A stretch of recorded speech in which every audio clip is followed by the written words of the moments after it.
And welcome back. You're still tuned in to Beautiful Day. This is Weather HQ.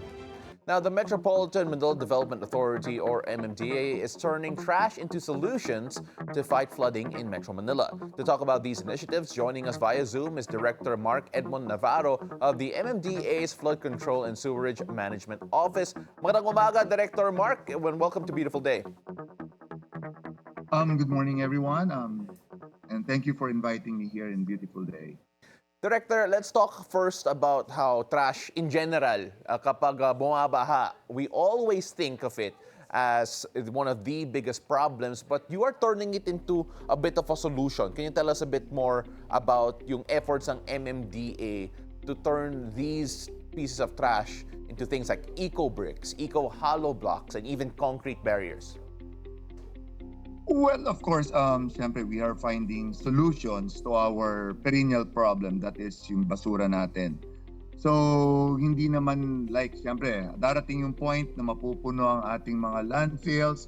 So, we have to think of an innovative solution para itong mga basura na to ay ma-convert to something very useful. So, isa dito sa mga naisip namin, one of which is yun nga, converting all our basura to a useful eco-bricks, hollow blocks, and even concrete barriers. So isa to sa mga naisip namin ng mga solusyon, which in a way, mababawasan yung mga basura natin na napupunta sa mga drainage systems natin or waterways. Mm-hmm. Sir, if I'm not mistaken, the trash is collected sa mga pumping stations po ninyo. And of course, it has been noted in the past na napakadami po yung trash na naiipon sa mga pumping stations po natin in general. But then in terms of improving yung flood management, does this actually help in terms of yung flood management systems natin in Metro Manila? Well, konti-konti, we're getting there. Kasi syempre marami tayong mga basura na nakokolekta, lalo na doon sa pumping stations natin. Especially, yun doon napupunta from waterways, doon napupunta yung ating basura.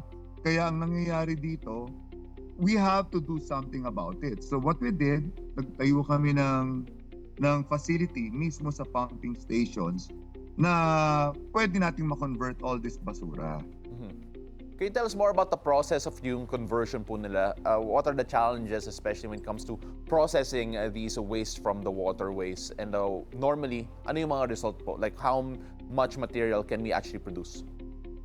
Well, okay. Compared to regular basura, compared to the regular trash that we collected from the streets, one of the major challenges that we are facing right now is yung basura natin na galing sa waterways ay medyo basa. Not only basa, syempre meron na rin dyan mga may soiled na. Not only soiled, but of course merong mabaho. So we have to segregate all these things, and not only segregating all these things, syempre kailangan pa nating tuyuin. Unlike yung mga nawawalis na minsan sa kalsada, these are all minsan tuyo na nga So hindi na kailangan tuyuin. So ito yung isa sa mga major challenges natin.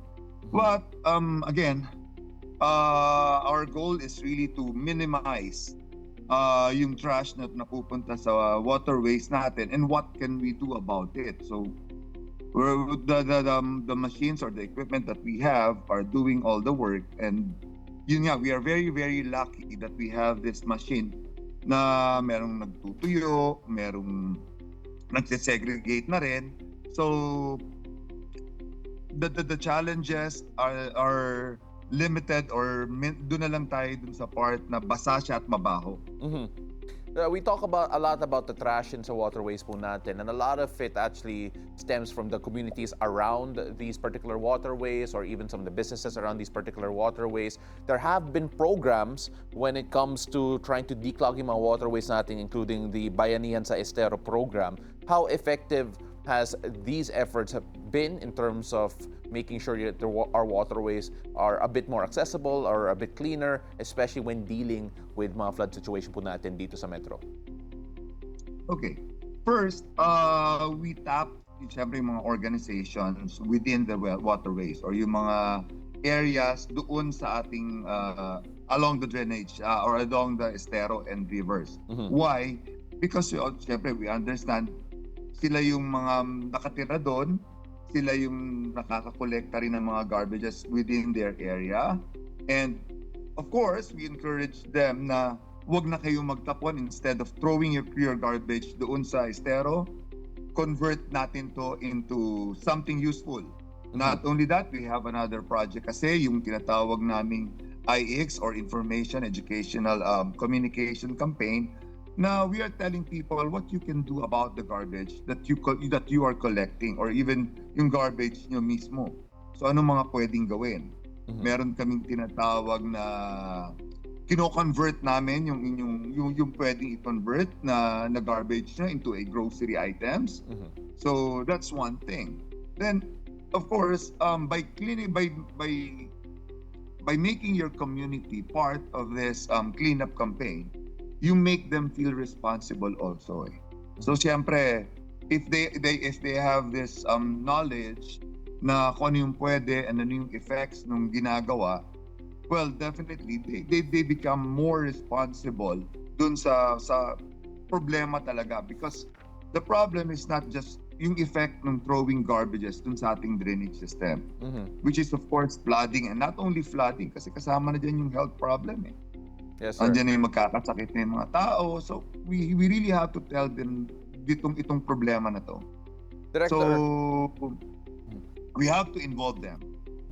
Director, of course, you mentioned Yes. having to involve them. There are 23 priority esteros in general. Many have been cleaned, but of course, at the same time, there's still a lot of work to be done. In previous interviews that I've done, especially with some estero warriors, they said that there are not enough estero warriors in general to keep these esteros clean. Now, we talk about yung local community. Gaano ka-importante in the grand scale of things when we're trying to solve this problem of waste management, solid waste management, keeping our waterways clean?